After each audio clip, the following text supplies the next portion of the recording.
Lea, ilan yung mga natukoy ng DILG na sangkot sa hazing?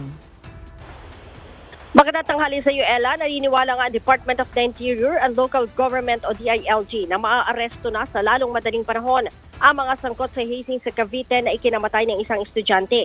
Ito'y dahil kilala na ng mga otoridad ang 17 sa 21 suspect sa krimen. Sa katunayan, Ella, pinangalanan ni DILG Secretary John Vic Rimulya ang mga suspect sa isang press conference kaninang umaga sa Maynila. Pinikayat din ng kalihim ang Tao Gamma Phi na isuko ang kanilang miyembro na sangkot sa insidente.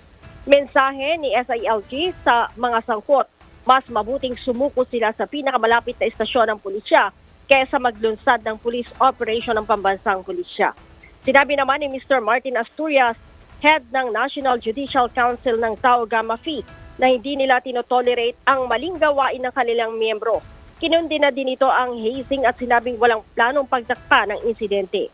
Inalis na rin daw ng mga ito ang ilang matataas na opisyal ng Tao Gamma Phi sa Cavite. Sa ngayon, Ella, isang suspect pa lang ang hawak ng mga otoridad habang pinaghahanap pa ang 20 iba pa.